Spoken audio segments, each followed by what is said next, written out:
Bonsoir à toutes et à tous. Alors, j'ai le plaisir de vous présenter la nouvelle Ubuntu LTS, donc qui est Ubuntu 26.04 LTS sorti le 23 avril 2026. Donc, Ubuntu est une distribution très importante dans le monde du libre, qu'on soit d'accord avec ou non, avec la politique parfois inclusive de Canonical.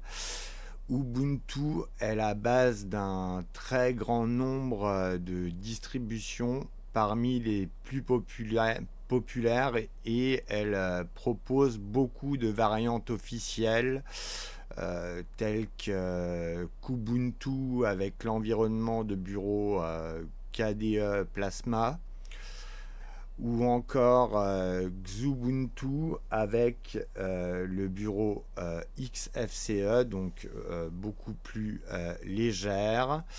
On peut aussi citer Ubuntu Mate qui, comme son nom l'indique, utilise le bureau Mate et il y en a encore bien d'autres, donc de quoi satisfaire tout le monde. Ça, il n'y a nul doute. Donc on va entrer un peu dans le vif du sujet. Donc parmi les nouveautés d'Ubuntu 26.04, au niveau du système de base de la version donc desktop, il y a donc l'environnement de bureau GNOME 50 qui utilise désormais uniquement le système d'affichage Wayland. Le protocole et projet Xorg, donc qui est un serveur X11, n'est plus pris en charge par défaut. Bon, après, il est bien évidemment installable, hein. Le noyau utilisé est le noyau Linux 7.0, donc le support matériel est grandement enrichi. Il y a un nouvel installateur graphique. Au niveau de la pile graphique, il y a de nombreuses améliorations graphiques comme Mesa donc, et GNOME 50 que je vous ai cité précédemment.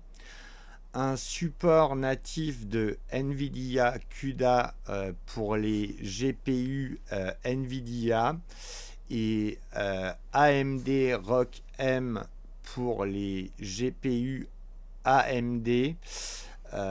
Ces technologies concernent principalement le domaine de l'IA, donc de l'intelligence artificielle. Donc, concernant la sécurité, il y a un chiffrement complet basé sur TPM, technologie incluse dans les processeurs récents. Un nouveau centre de sécurité et une gestion plus poussée des permissions applicatives. Une adoption plus massive de composants écrits en Rust plutôt qu'en langage C, qui est connu pour ses failles mémoire, bien que ça soit un excellent langage qui ait fait ses preuves. Une cryptographie post-quantique pour le protocole SSH, donc le logiciel du projet OpenBSD du nom de OpenSSH. Et il faut noter que le système devient plus robuste et intelligent via un nouveau gestionnaire APT pour une meilleure résolution des dépendances logicielles. La technologie Live Patch a été améliorée pour mettre à jour le noyau Linux sans nécessité de redémarrage. Donc c'est plutôt intéressant sur serveur. Une meilleure gestion des permissions utilisateurs. Alors en ce qui concerne la partie matérielle, donc hardware en anglais, il y a un meilleur support des processeurs Intel et AMD, donc l'architecture de processeurs x86-64, donc de nouvelle génération, ainsi que le support des CPU Snapdragon X2 basé sur l'architecture de processeurs ARM qui est propre entre autres aux smartphones. Énormément de nouvelles cartes graphiques qu'on appelle couramment GPU sont prises en charge. Concernant l'exigence matérielle, on va dire minimale, il est conseillé d'avoir un minimum de 6 Go de RAM, donc de mémoire vive, un CPU supérieur à 2 GHz de préférence. Enfin, pour moi, c'est vraiment le strict minimum. Et la distribution consomme forcément davantage de mémoire de stockage. Au minimum, c'est 25 gigaoctets, car il y a une inclusion beaucoup plus massive de paquets Snap qui consomment forcément plus de mémoire de masse. Au niveau entreprise et cloud computing, il y a un support renforcé au niveau des serveurs à processeurs ARM et des solutions de cloud. L'intégration de Kubernetes pour une meilleure gestion des containers tels que Docker, une résilience accrue au niveau système qui a moins de downtime. En gros, un downtime amélioré fait qu'un service aura une durée d'indisponibilité moins longue. Mais cela ne se limite pas qu'au simple service, mais au niveau du système dans son ensemble. Et je tiens également à citer une liste non exhaustive de nouveaux logiciels qui me paraissent importants.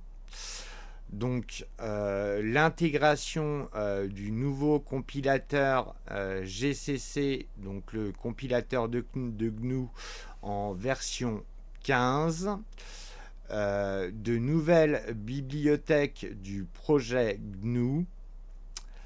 Par rapport au langage de programmation, il y a Python en version 3.14, le langage Rust en version 1.93, OpenJDK, donc, qui est la version libre de Java en version 25, et le langage de script PHP en version 8.5. Alors après, j'aurai encore une liste assez importante d'autres applications, mais bon, je ne vais pas toutes les citer, ce serait bien trop long. Donc, je vais vous présenter désormais le site officiel d'Ubuntu. Alors, voici le site officiel d'Ubuntu, donc qui finit par .com, comme vous pouvez le constater. Tout simplement parce que Ubuntu, bien que ça soit une distribution communautaire, derrière, c'est une entreprise, donc l'entreprise du nom de Canonical, comme vous pouvez le voir ici. Forcément, c'est pas du .org, c'est du .com, donc ubuntu.com. Donc pour télécharger la version courante desktop, vous allez tout simplement dans Download Ubuntu et donc télécharger Ubuntu. Donc comme vous pouvez le voir, vous avez soit l'architecture donc 64 bits pour Intel et AMD, ou une version ARM, donc processeurs qui deviennent de plus en plus courants, y compris dans les appareils mobiles et les appareils, les ordinateurs. Voilà. Et sinon, bien concernant la page d'accueil, après, hein, ça reste commercial, donc je ne vais pas trop m'étendre sur la page d'Ubuntu. À la limite, je vous laisserai le soin de regarder davantage si ça vous intéresse. Donc, sinon, il y a un autre site qui est incontournable concernant Ubuntu, qui est le site francophone d'Ubuntu, donc qui est donc ubuntu-fr.org. Donc c'est vraiment la référence en français. Donc comme vous pouvez le voir, vous avez un lien pour télécharger la distribution ici. Voilà, donc après vous avez différentes saveurs, hein, d'Ubuntu, donc variantes officielles. Et sur ce site, donc vous avez un forum qui est extrêmement complet et une documentation qui l'est également. Et d'ailleurs, cette documentation est aussi pertinente pour les utilisateurs de Debian. Donc voilà en ce qui concerne les sites que je souhaitais vous présenter. Donc désormais nous allons passer directement au bureau d'Ubuntu 26.04. Donc là vous êtes sur le gestionnaire de session. Donc je vais entrer le mot de passe de l'utilisateur.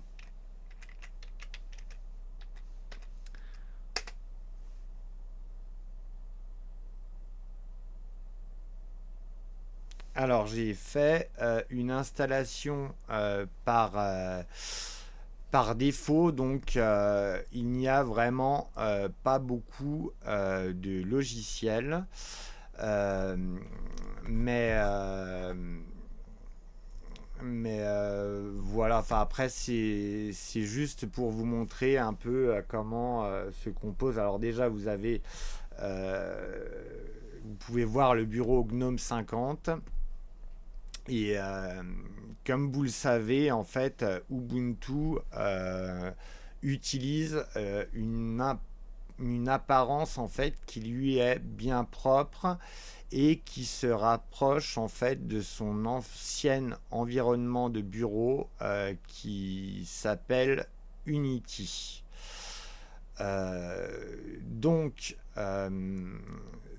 un premier temps, je vais vous montrer alors comment avoir accès à toutes les applications.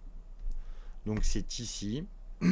Donc là vous voyez toutes les applications par défaut, donc horloge, c'est pour régler l'heure, les horloges mondiales, mettre des alarmes, donc paramètres, tout ce qui concerne les paramètres, donc c'est les paramètres de GNOME, hein, rien de nouveau. Caractères, donc c'est les tables de caractères pour des caractères que vous n'avez pas sur votre clavier physique. Dans la partie utilitaire, vous avez la visionneuse de documents qui est Evans. Donc police pour des polices supplémentaires pour votre distribution Ubuntu, et donc la visionneuse d'images qui est Eye of GNOME, et qui est donc la visionneuse d'images utilisée par défaut par le gestionnaire de fichiers Nautilus. Et là, mot de passe et clé, en gros, c'est le trousseau de clés et mots de passe qui est Seahorse. Donc voilà. Niveau système, donc vous avez la configuration avancée du réseau, donc qui vous permet entre autres de configurer des VPN ou encore d'autres configurations avancées du réseau. C'est vraiment la partie avancée de Network Manager. Alors, analysation d'utilisation des disques, c'est pour voir, c'est Baobab en gros, c'est pour voir quel fichier consomme telle place à tel endroit et tout, c'est très pratique. Alors disque, c'est pour répertorier donc tous les disques durs ou SSD qui sont sur votre système, et pour pouvoir en formater si besoin il y a. En gros, c'est une application très simplifiée de Gparted. Et journaux, c'est tout simplement pour voir les logs système, donc les journaux système. Et SysProf est une application assez approfondie, comme vous pouvez le voir, application, compteur, début, qui permet de faire tout un tas de réglages. Donc voilà, je vous laisserai voir davantage. Actualiseur de micro-logiciels, donc c'est tout ce qui concerne les pilotes en fait propriétaires. Donc si vous avez des pilotes propriétaires sur votre appareil, vous passerez par cette application qui recherchera automatiquement en fait les pilotes appropriés pour votre matériel. Et donc vous avez la calculatrice donc qui est la calculatrice de GNOME par défaut, le centre de sécurité Ubuntu, donc qui concerne surtout les abonnés d'Ubuntu Pro, et qui vous permet de gérer les permissions d'apps, l'encryption des disques durs. Sinon, donc vous avez l'éditeur de texte qui est l'éditeur de texte Gedit, et donc le gestionnaire de mise à jour qui vous permet de faire les mises à jour du système. Donc il y en a certainement. Mais bon, en même temps, je viens d'installer le système, et vu qu'il vient de sortir, qu'il est sorti le 23 avril, donc il y a 3 jours, voilà. Ce n'est pas étonnant qu'il n'y ait pas forcément de mise à jour. Et donc, ça, c'est pour la prise en charge d'autres langues. Ça, c'est donc en gros le moniteur système. Donc c'est pour que vous puissiez visualiser déjà les applications qui tournent. les processus. Donc les processus, ça va plus en détail qu'une simple application, car une application peut avoir plusieurs processus. Et après, vous avez une visibilité du processeur, de la mémoire vive, du GPU, donc carte graphique, disque, donc CD, DVD, Blu-ray, disque dur et la connexion Ethernet. Et puis voilà, après vous pouvez cliquer sur processeur, mémoire pour en savoir davantage. Enfin bref, je vous laisserai regarder pareil ça plus en détail. Et sinon, il y a bien évidemment donc le terminal. Qui est une application incontournable dans le domaine Linux, bien que sous Ubuntu et les distributions récentes, un utilisateur lambda n'a pas forcément besoin d'y avoir recours. En tout cas, pour une utilisation somme toute basique. Donc, je tiens quand même à préciser que la base logicielle d'Ubuntu reste quand même essentiellement en paquet Debian. Mais comme je vous l'ai dit précédemment, Ubuntu inclut des snaps par défaut. Et on peut le vérifier très simplement en tapant cette commande. Donc voilà, comme vous pouvez le voir, il y a base, bar, enfin voilà tout un tas de Firefox qui est donc un snap. Donc voilà, ça c'est une chose à savoir. Et après, si vous voulez avoir la liste de toutes les applications qui sont installées sur votre distribution, donc là en paquet Debian, eh bien il suffit de taper cette commande. Donc comme vous le voyez, il y en a un paquet. Alors forcément les librairies, il y en a beaucoup, hein, parce que c'est des dépendances directes de logiciels. Enfin bon bref, je ne vais pas faire le tour, parce que sinon on ne va pas en finir.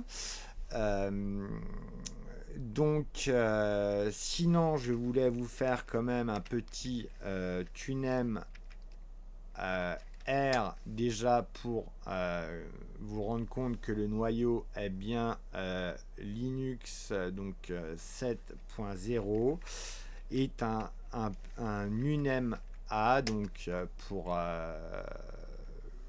voir un peu plus au complet de quoi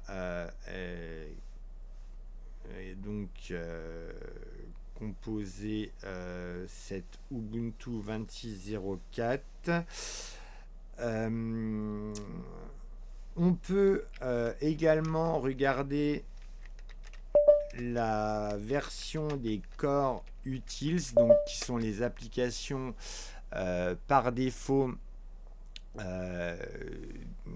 qui sont en version 9.5, qui sont la version les outils par défaut en fait GNU, donc comme la commande CD, enfin toutes les commandes par défaut GNU Unix du projet GNU. Donc voilà, donc qui inclut ls, cd, mkdir et tout un tas d'applications que vous pouvez également retrouver dans la boîte à outils BusyBox qui est installée bien évidemment par défaut. Donc voilà, d'ailleurs ça vous permet de voir le genre d'application que vous pouvez retrouver sous le paquet Core utile. Euh, donc sinon, je souhaitais donc également alors vous montrer le navigateur Firefox. Donc alors après, comme vous pouvez le voir, les bureaux sont dynamiques. Hop. Donc c'est-à-dire qu'à chaque fois que je mets une application sur un nouveau bureau est créé, mais après vous pouvez régler ça dans les paramètres pour faire en sorte que les bureaux soient statiques.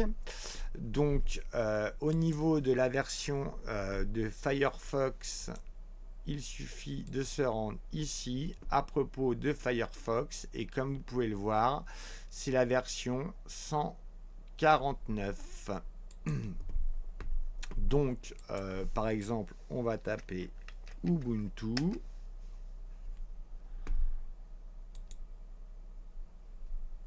Et là, nous voilà donc sur le site francophone d'Ubuntu avec différentes itérations de cette distribution.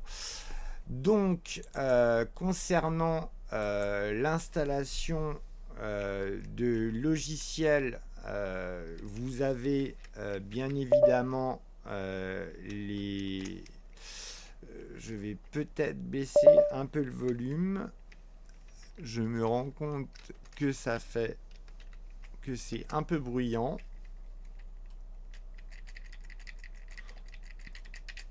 Voilà. Donc,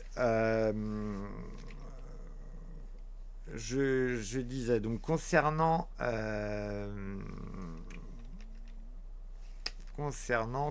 je ne sais même plus exactement où j'en étais. Je m'en excuse d'ailleurs. Donc oui, donc alors je vous ai présenté Firefox, donc en version 149. Donc là, vous avez le gestionnaire de fichiers, donc qui est Nautilus, Nautilus, donc qui est ici. Donc rien de bien nouveau, hein, comme vous pouvez le constater. Euh, et sinon, là, vous avez donc le centre d'application, donc pour installer toutes les applications en mode graphique. Et oui, c'est justement là où je voulais en venir. On verra ça après, du coup. Donc, si vous souhaitez installer, je ne sais pas, Thunderbird pour votre courrier électronique, eh bien, il vous suffit donc tout simplement de cliquer donc sur alors là je ne sais pas si c'est un snap ou un attendez 2 petites secondes. Alors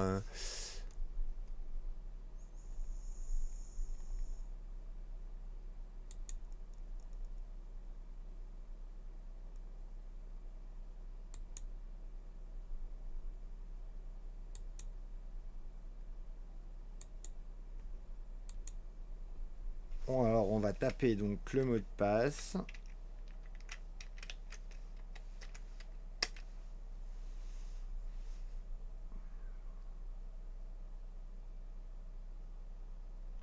Ce n'est pas très clair par rapport au... Ou alors c'est moi qui ai du mal à voir, mais ce n'est pas très clair si c'est un snap ou autre. On va le vérifier directement.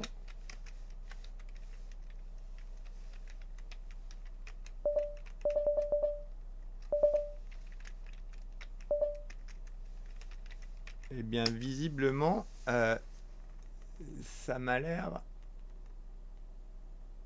Oui, c'est un snap. Donc, oui, alors... donc,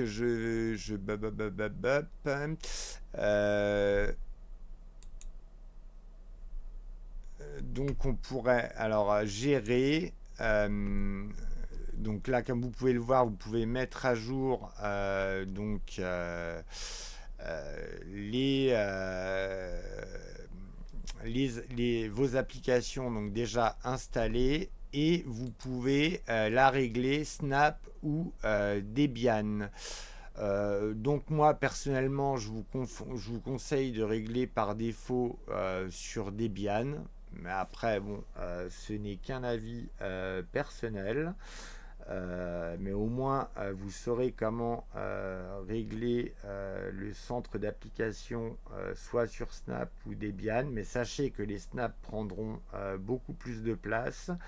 Et après, moi personnellement, j'utilise ce genre de logiciel, enfin Snap, Flatpak, si je souhaite avoir des logiciels beaucoup plus récents ou alors des logiciels qui ne sont pas disponibles directement sur des dépôts euh, au format Debian. Donc, moi, je mets donc Debian. Donc, on va explorer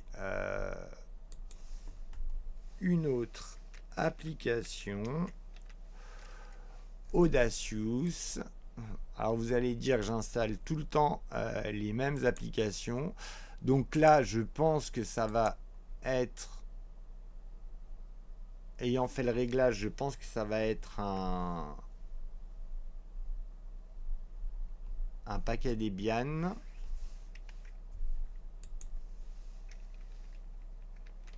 Après, peut-être que ça aurait nécessité un redémarrage du centre d'application, mais eh oui, ça aurait nécessité un redémarrage du centre d'application, car visiblement, c'est encore un Snap. Oui, Audacious, c'est encore un Snap.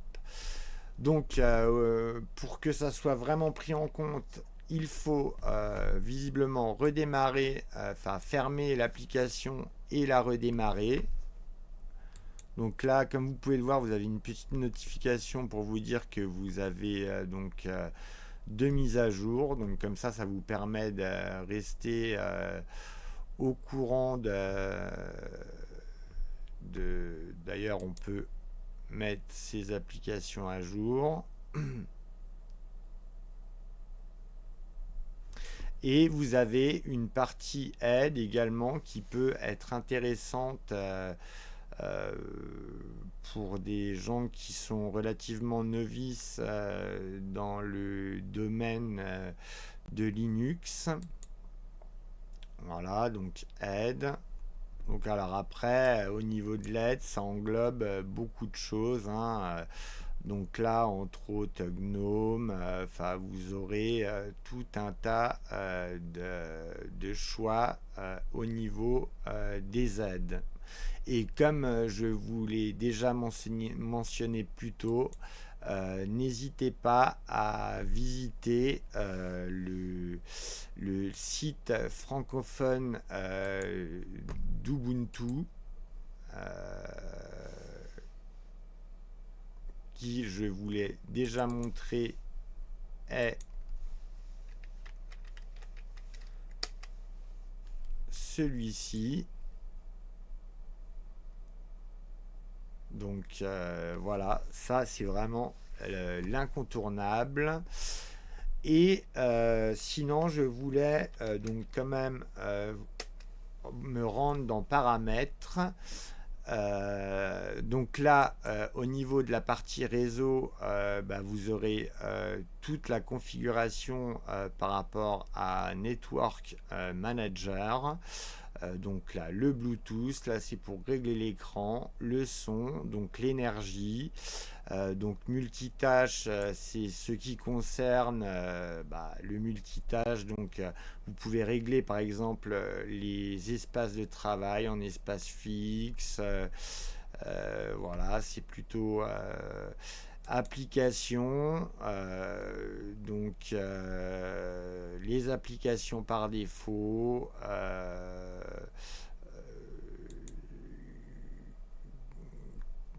ça vous permet d'ouvrir les applications aussi directement. Donc quelles applications vous donnent des notifications, donc c'est-à-dire des notifications qui arriveront ici. Un outil de recherche donc qui est propre à Gnome. Donc compte en ligne, c'est pour régler des comptes en ligne, donc que ça soit des comptes liés à des adresses Gmail ou encore Microsoft et d'autres. Donc partage, c'est pour partager, vous pouvez partager votre bureau, tout un tas de choses. Donc bien-être, c'est au niveau de l'accessibilité. Donc vous avez souris et pavé tactile, donc comme son nom l'indique, c'est pour la souris et le clavier tactile. Clavier, donc clavier, c'est pour les raccourcis, pour régler votre clavier. Gestion des couleurs. Imprimante, c'est pour ajouter une imprimante. Et non, du coup, accessibilité, donc qui est en rapport essentiellement au handicap, se trouve ici. Et vous avez également une section donc vie privée et sécurité où vous avez donc un verrouillage d'écran, emplacement, télémétrie, connectivité, sécurité, caméra si vous en avez. Et la partie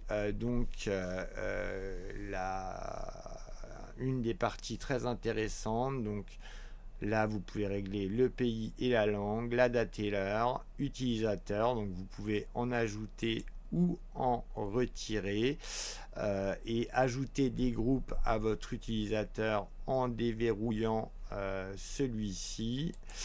Donc bureau à distance, c'est pour un partage donc de votre écran. Donc c'est certainement par VNC, Virtual Network Computer, et shell sécurisé, donc c'est pour avoir un accès SSH à distance à votre ordinateur. Et après, donc dans la section à propos, donc vous avez plus d'informations donc concernant votre système, tout simplement. Donc comme vous pouvez le voir, c'est bien Ubuntu 26.04 LTS, système de fenêtrage Wayland. Donc là nous sommes sous KVM, donc avec un noyau Linux 7.0. Donc pour le reste, ça n'a pas une grande importance. Et sinon, oui, je voulais vous montrer les commandes. Donc, comme d'habitude, les commandes traditionnelles pour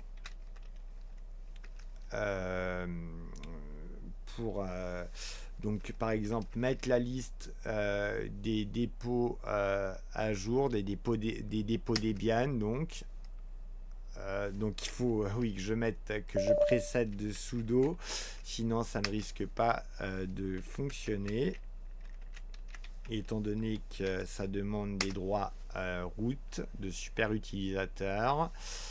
Et ensuite vous pouvez faire la mise à jour proprement dite, voilà, comme ça.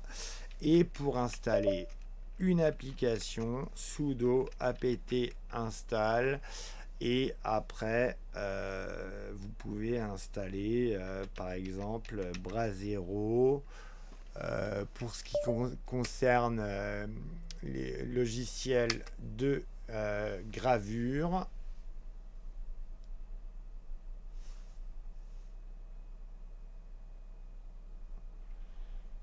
Donc là vous avez tout le détail, voilà. Et là vous pourrez voir toutes les applications que j'ai installées. Donc Brasero, voilà, logiciel de gravure.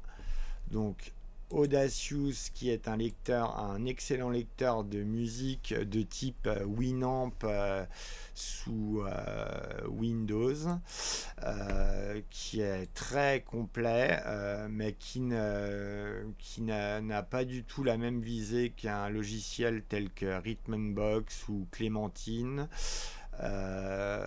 Le dernier logiciel, il me semble que j'avais installé un autre logiciel.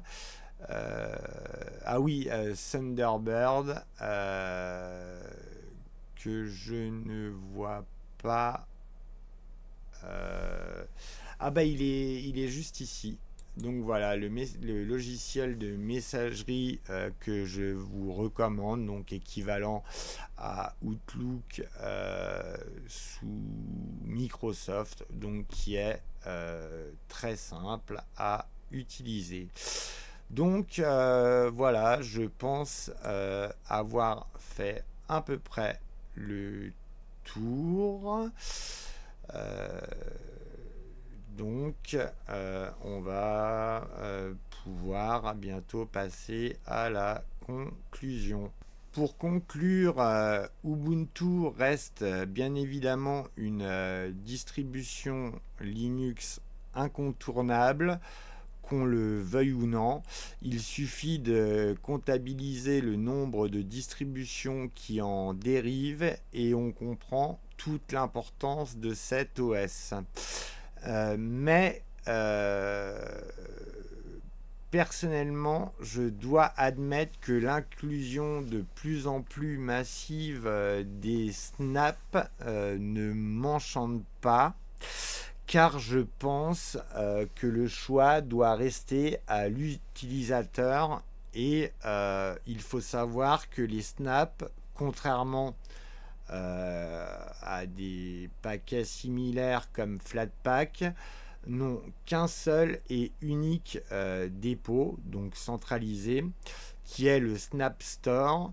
Et l'arbitre de cet écosystème est tout simplement l'entreprise Canonical et non une organisation à but non lucratif comme pour les Flatpak.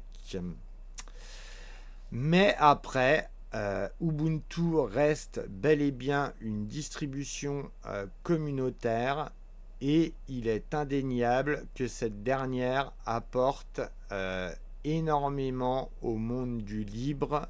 Donc mon avis ne tient qu'à moi. Alors si vous jugez que cette vidéo n'est pas assez détaillée, ne vous inquiétez pas, je compte en faire davantage sur Ubuntu. Donc voilà, j'espère avoir été le plus concis possible. J'ai certainement oublié certaines choses et je m'en excuse par avance. Donc voilà les amis, sur ce, je vous souhaite une excellente soirée et vous dis à très bientôt.